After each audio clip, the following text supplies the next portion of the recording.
Halo rekan-rekan semua, selamat berjumpa lagi dengan saya Anggono Raras. Pada pertemuan kali ini saya akan coba menampilkan tema strategi bisnis e-commerce. Jadi kita tahu bahwa di dalam bisnis online pada saat ini sudah begitu booming ya.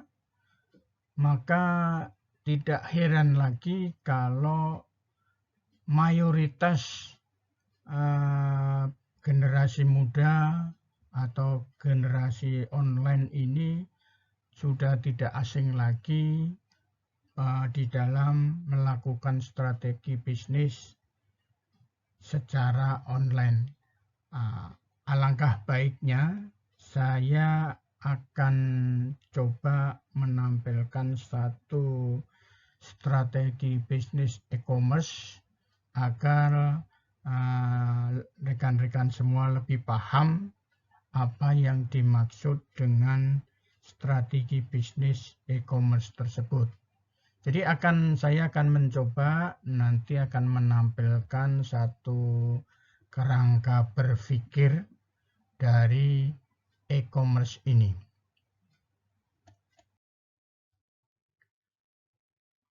Kerangka berpikir dari e-commerce bentuknya adalah seperti pada layar, yaitu ada 5 variabel yang dapat Anda lihat dan dipelajari. Yang pertama adalah variabel people. Yang kedua, public policy. Kemudian yang ketiga, marketing dan advertising. Kemudian yang keempat adalah support services. Support services ini akan mempunyai peran yang sangat baik atau begitu penting. Nanti akan kita jelaskan lebih lanjut pada proses penjelasan variabel ini. Selanjutnya, bisnis partnership. Bisnis partnership itu karena kita di dalam bisnis itu tidak bisa berdiri sendiri. Pasti membutuhkan orang lain atau pihak-pihak lain. Nah, itu nanti hal ini yang akan kita bahas ya, akan kita bahas. Rekan-rekan semua, mari kita coba membahas tentang apa yang dimaksud dengan people. People di sini adalah orang-orang yang berkaitan langsung dengan satu bisnis, baik itu online maupun bisnis itu tatap muka secara langsung, ya.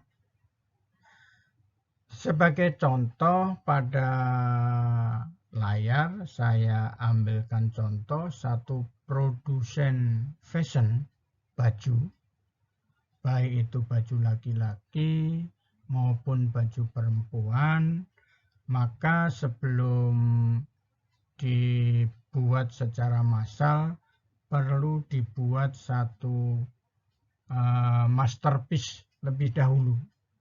Yaitu satu contoh yang kemudian contoh ini diperagakan oleh seorang peragawati atau peragawan yang kemudian ada satu tim penilai tentang kelayakan, tentang daya tarik, tentang segala macam tentang fashion tersebut.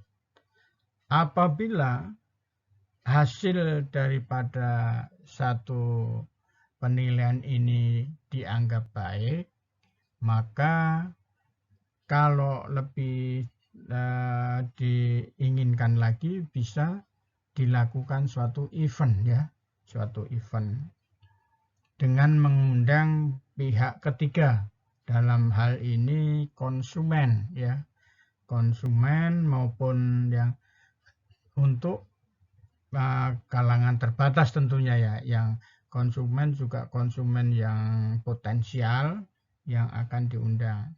Jadi setelah melalui satu penilaian ini, maka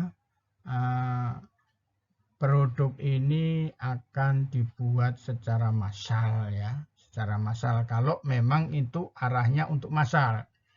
Tapi ada juga yang produk fashion yang khusus terbatas, yaitu untuk kalangan-kalangan tertentu, terutama kalangan-kalangan selebritis atau orang-orang yang mempunyai duit banyak. Jadi dia pengen tampil beda dan bajunya itu tidak ada yang menyamai. Jadi itu yang dimaksud dengan people, yaitu people itu pada intinya produsen, konsumen, distributor, kemudian dari pihak supplier itu juga termasuk diantaranya adalah people tadi ya. Baik rekan-rekan, saya akan coba lanjutkan lagi. Pada kesempatan ini saya ingin diskusi tentang public policy. Jadi satu peraturan yang berlaku untuk masyarakat. Public policy ini adalah kalau di dalam satu wilayah, satu negara, maka pemerintahan yang berkuasa disitulah yang akan membuat. Sehingga pihak produsen ini harus mampu untuk beradaptasi dengan public policy tadi. Sebagai contoh, kalau kendaraan berupa mobil di Indonesia itu harus setir kanan, karena kita mengikuti pola di pemerintahan yang menjajah kita pada waktu itu, yaitu Belanda. Jadi ada beberapa negara yang setirnya itu sebelah kiri.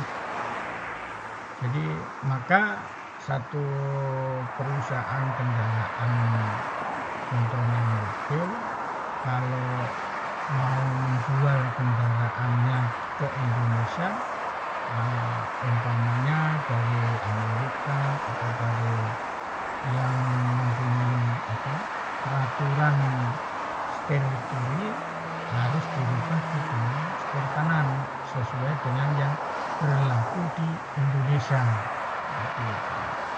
Kadang-kadang saya pernah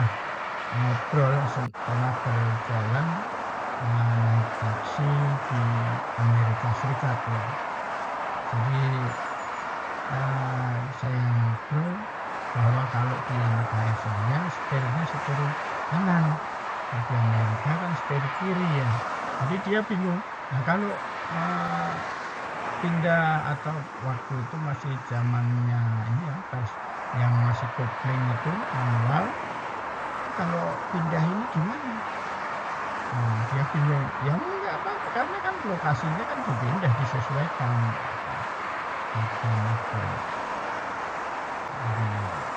Jadi akan menimbulkan pertanyaan hal yang sama seandainya setir kiri. Jadi biasanya kalau setir kiri di Indonesia itu biasanya diberitahu bahwa kendaraan ini adalah setir kiri. Padahal sebetulnya untuk adaptasi juga tidak terlalu lama untuk orang-orang yang masih muda ya. Untuk orang-orang yang sudah tua atau apa itu memerlukan waktu. Jadi public policy tadi segala sesuatu aturan yang ada di suatu daerah atau suatu negara itu perlu ditaati ya, dan diadaptasi sehingga suatu perusahaan yang masuk ke suatu negara tentunya harus mempelajari dulu segala sesuatu aturan yang ada di dalam satu negara atau satu wilayah. Selanjutnya kita akan coba menampilkan masalah marketing dari satu kegiatan ya, yaitu bahwa di dalam satu perusahaan setelah produk jadi itu perlu dilakukan marketing ya. Marketing itu pada intisarinya bertugas memperkenalkan produk kepada konsumen. Caranya bagaimana? Melakukan satu promosi, di mana salah satu bentuk promosi tadi adalah advertising atau iklan. Jadi tugas daripada marketing dan advertising ini adalah memperkenalkan produk agar konsumen tahu tentang produk dan konsumen mau melakukan transaksi untuk membeli produk yang ditawarkan oleh pihak marketing dan advertising tadi. Jadi pada dalam suatu perusahaan tugas dari marketing dan advertising tadi itu adalah agar produk itu laku dijual di pasaran ya. Memberikan satu edukasi kepada konsumen apa yang dimaksud dengan produk tersebut, bagaimana keuntungannya, cara membuatnya, dan perannya terhadap lingkungan bagaimana. Nah, itu peran seorang marketing dan advertising tadi. Sehingga pada awal-awal suatu produk itu di launching, biaya marketing dan advertising ini bisa mencapai 30% dari biaya overhead ya, biaya keseluruhan termasuk dibebankan dalam satu proses produksi barang ya. Baik, selanjutnya saya akan coba menjelaskan tentang support services. Apa yang dimaksud support services ini? Jadi sebuah perusahaan yang memproduksi barang seperti mobil, fasilitas-fasilitas elektronik, dan sebagainya, itu membutuhkan satu pelayanan.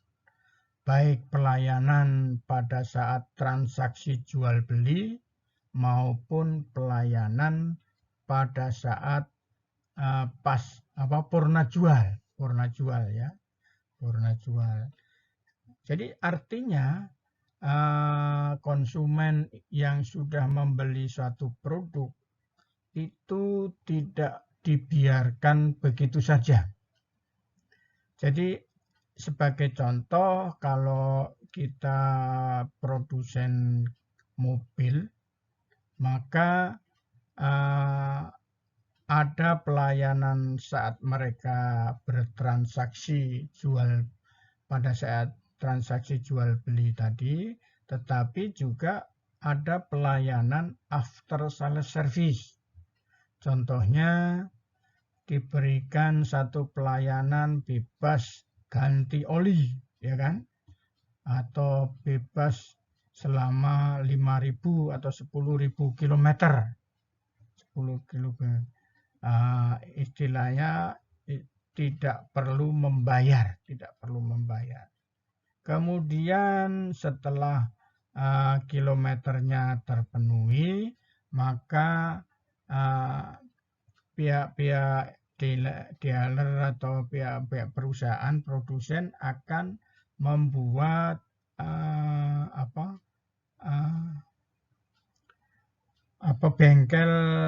bengkel perawatan resmi.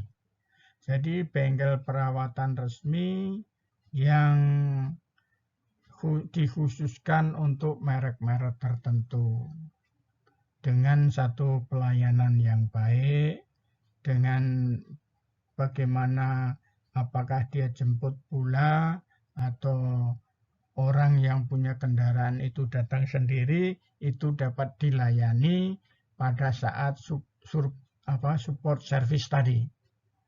Pada suatu saat, contohnya yang pernah saya alami, suatu saat saya ada di parkiran satu mall di daerah Tangerang. Ketika saya mau pulang, mobil saya tidak bisa di starter. Setelah saya lihat, menurut saya semuanya baik, tapi kita tahu bahwa mobil itu sudah sekitar 2 tahun, 3 tahunan tidak pernah ganti aki, maka saya coba menelpon agen langganan saya untuk perawatan, maka dia pun segera melihat database kendaraan saya.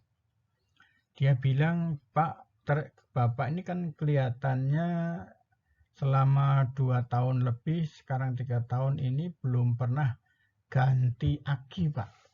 Ganti aki. Ya udah, akhirnya dia yang pihak bengkel mobilnya itu tidak jauh dari lokasi parkir saya, maka dengan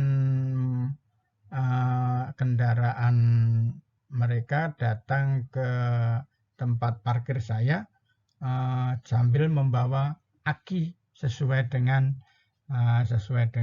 merek mobil yang punya saya. Akhirnya begitu dipasang langsung top chair. Nah, ini adalah merupakan contoh satu support service ya. Support service sehingga memberikan kemudahan, keringanan, kenyamanan bagi pelanggannya. Kemudian ada hal yang penting berikutnya adalah business partnership. Business partnership itu adalah satu proses yang harus terjadi di dalam satu bisnis, karena tidak mungkin di dalam satu bisnis itu kita hanya bekerja sendirian. Karena di dalam bisnis tadi kan yang pertama produsen. Kita sebagai produsen itu membutuhkan konsumen untuk membeli produk-produk kita. Kemudian di dalam satu proses produksi tadi membutuhkan barang mentah atau bahan mentah yang akan diproduksi atau yang dibutuhkan untuk pembuatan satu produk. Maka dibutuhkan kerjasama dengan supplier, ya kan? Supplier. Dari supplier tadi kita akan mengolah barang mentah tadi menjadi barang jadi. Setelah barang jadi tadi diselesaikan, maka akan dibeli oleh konsumen. agar produk tadi itu dapat sampai konsumen, maka perlu dilakukan distribusi, ya kan? Distribusi. Kemudian itu dari sisi prosesnya. Kemudian kalau dari sisi bisnisnya, kita bisa melihat bahwa di dalam satu bisnis tadi tidak terlepas adanya, jadi bisnis itu mau untuk siapa? Apakah untuk konsumen dalam bentuk perorangan atau konsumen dalam bentuk lembaga? Nah, kalau konsumen dalam bentuk perorangan artinya bisnis to konsumen, ya kan? B2C namanya, bisnis to konsumen. Kemudian kalau bisnis pada satu kelompok, lembaga atau perusahaan, maka namanya bisnis to business, ya kan? Kemudian ada lagi yang namanya kalau produsennya tadi perorangan, konsumennya perorangan, artinya konsumen to konsumen. Kemudian kalau satu perusahaan itu tidak menjual ke perorangan, tapi hanya khusus kepada perusahaan lain yang membutuhkan, disebut business to business. Jadi begitu rekan-rekan semua diskusi pada pertemuan ini. Mudah-mudahan hal ini bermanfaat bagi kita semua. Terima kasih. Semoga bermanfaat.